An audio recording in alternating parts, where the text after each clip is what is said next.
Everyone is talking about the same places right now: Mexico, Portugal, Spain, Costa Rica, Panama, Thailand, Colombia.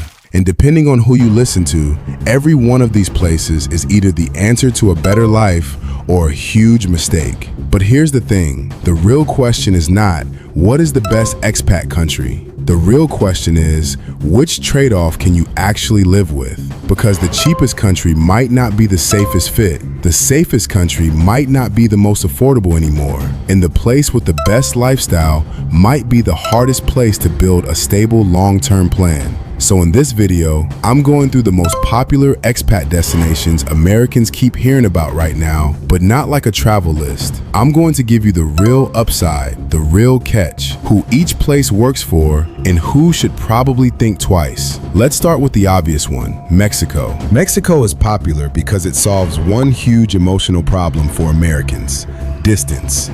You can be abroad, but not feel completely disconnected.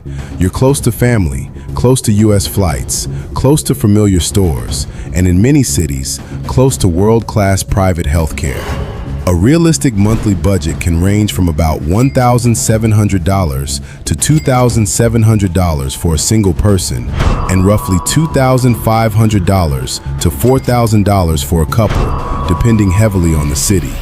Mexico City, San Miguel de Allende, Puerto Vallarta, and Lake Chapala are not the same financial decision. The biggest upside is flexibility. You can choose colonial cities, beach towns, big city energy, mountain weather, or quieter expat communities. But the downside is that Mexico is not one safety story. It is extremely location specific. Some places feel calm and easy. Other areas require serious caution. And the residency process can also surprise people because financial requirements can vary by consulate and change over time. Mexico works best for retirees, remote workers, couples, and singles who want proximity to the US and lifestyle variety. It is not ideal for people who want one simple answer or who assume the whole country is cheap, safe, and easy. Mexico is the easy first yes, but easy access does not always mean easy decision. Now, Portugal is almost the opposite emotional sell. Portugal became popular because it feels peaceful. It gives Americans that European quality of life fantasy without feeling as intense or expensive as some other parts of Western Europe. You get safety, walkable cities, cafes, ocean air, historic neighborhoods, and access to European healthcare systems. For a lot of Americans, Portugal feels like a nervous system reset. But Portugal is no longer the secret cheap place many people still talk about. A realistic monthly budget might be around $2,200 to $3,400 for a single person outside the most expensive areas, and about $3,200 to $5,000 for a couple. Lisbon, Cascais, and parts of the Algarve can go much higher. The biggest upside is peace and stability. The biggest downside is bureaucracy and rising housing costs. Many Americans love the idea of Portugal, then get worn down by appointments, paperwork, rental competition, and the feeling that the easy window may have passed in the most popular areas. Portugal works best for retirees, couples, and remote workers who value safety and lifestyle over bargain hunting. It is a weaker fit for people who need fast answers, low rents in major cities, or a place where everything runs on American-style convenience. Portugal sells peace. Spain asks a different question. Do you want lifestyle, infrastructure, and energy even if it costs more? Spain is popular because it gives Americans a fuller European lifestyle. Better train networks, bigger cities, more culture, strong healthcare, beach towns, mountain towns, and major hubs like Madrid, Valencia, Malaga, and Barcelona. For many Americans, Spain feels less like escaping and more like upgrading. A realistic monthly budget is often around $2,300 to $3,600 for a single person and $3,400 to $5,200 for a couple, depending on city and housing. The biggest upside is quality of life. Spain can give you walkability, food culture, healthcare access, and social energy in a way that feels rich without needing luxury spending. But the catch is important. Spain is not the cheapest option on this list, and visa choice matters. A non-lucrative route is not designed for people who plan to work locally. Remote workers need to think carefully about the right path, taxes, and documentation. Spain works best for retirees, couples, families, and remote workers who qualify properly and want daily life to feel active, social, and connected. It is not ideal for people who only want the lowest cost Europe option. If Portugal is quiet relief, Spain is lifestyle momentum. Now Costa Rica has a completely different promise. Costa Rica is popular because it feels like nature, stability, and wellness all wrapped together. For many Americans, it is the dream of waking up with greenery, cleaner air, warmer weather, and a slower rhythm. The healthcare system has a good reputation. There are long-established expat communities, and English is more common in many expat zones than people expect. But Costa Rica catches people off guard because it is not cheap in the way some YouTube videos make it sound. A realistic monthly budget is often around $2,200 to $3,500 for a single person and $3,300 to $5,200 for a couple. Imported goods, cars, electricity, and popular expat areas can push costs up fast. The biggest upside is lifestyle. If nature calms you down and you do not need big city energy every day, Costa Rica can feel like a healthier chapter. The biggest downside is value. You may pay more than expected for comfort, convenience, and housing in the places Americans actually want to live. Costa Rica works best for retirees, wellness-focused couples, nature lovers, and families who can afford the lifestyle.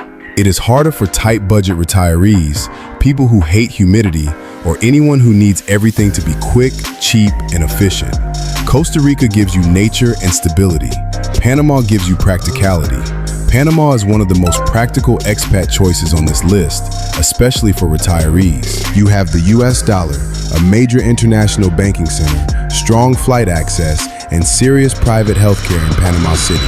And for retirees, Panama's Pensionado program is one of the reasons it keeps showing up in expat conversations. A realistic monthly budget might run about $1,900 to $3,200 for a single person and $2,800 to $4,600 for a couple, depending on whether you choose Panama City, Boquete, beach towns, or smaller communities. The biggest upside is infrastructure. Panama can feel more logistically familiar than many people expect. The downside is that it can also feel more transactional and humid than some people expect. Panama City is modern, but not always relaxing. Smaller areas can be beautiful, but healthcare and services may be more limited. Panama works best for retirees, couples, and practical planners who care about residency, banking, flights, and medical access. It is not ideal for someone chasing the most romantic lifestyle story. Panama may not be the dreamiest choice, but for the right person, it may be one of the most functional. Then there is Thailand. Thailand is popular because the lifestyle per dollar can be shocking in a good way. You can have excellent food, strong private healthcare in major cities, modern apartments, warm weather, and a level of daily convenience that surprises many Americans. A realistic budget might be around $1,500 to $2,800 for a single person and $2,500 to $4,200 for a couple. Bangkok, Chiang Mai, Hua Hin, and Phuket all feel very different financially and emotionally. The biggest upside is comfort for the money. Thailand can make everyday life feel easier, especially if you value dining out, healthcare, massages, apartment living, and warm weather. But the downside is distance and long-term certainty. You are far from the US. Time zones are difficult. Culture and language matter, and while Thailand has attractive visa options, it is not the same as being close to home with a simple, permanent plan. Thailand works best for remote workers, adventurous semi-retirees, singles, and couples who want a major lifestyle upgrade and can handle distance. It is harder for traditional retirees who need easy US access or family nearby. Thailand is the lifestyle upgrade. Colombia is the one that surprises people emotionally. Colombia has become popular because it offers a powerful mix. Lower cost, modern cities, strong healthcare in major hubs, beautiful weather in places like Medellin, and a social energy that many Americans find refreshing. A realistic monthly budget might be around $1,600 to $2,700 for a single person, and $2,500 to $4,000 for a couple. That can create a real lifestyle upgrade compared to many U.S. cities. The biggest upside is how alive daily life can feel. Walkable neighborhoods, cafes, mountain views, and a sense of community can make Colombia feel deeply attractive. But this is also where people need the most honesty. Colombia is not a casual safety decision. Some areas are fine with good habits. Other areas require serious caution. Scams, theft, dating-related risks, and regional security concerns are real. You do not move there because a few videos made it look cheap and fun. You move there after doing real neighborhood-level due diligence. Colombia works best for experienced travelers, flexible remote workers, confident singles, and couples who understand urban safety. It is not ideal for people who are anxious, careless, or new to international living. And that is really the point of this whole list. These places are popular for a reason. Mexico gives you proximity. Portugal gives you peace. Spain gives you lifestyle. Costa Rica gives you nature. Panama gives you practicality. Thailand gives you comfort for the money. Colombia gives you energy and value, but none of them are perfect. The wrong move is choosing the country with the best highlight reel. The smarter move is choosing the trade-off that matches your real life. Your income, your health, your family situation, your tolerance for bureaucracy, your safety comfort level, and your need to get back to the US. So here's my question for you. Out of these 7 places, which one sounds like the best fit for your real life, not just your dream life? And which one would you personally take off the list? If you're thinking seriously about life abroad, the cost, the healthcare, the safety, the visas, and what day-to-day life actually feels like, this channel is here to help you make a smarter decision. So if you want more honest, practical videos about living better for less outside the US, hit like, subscribe, and I'll see you in the next one.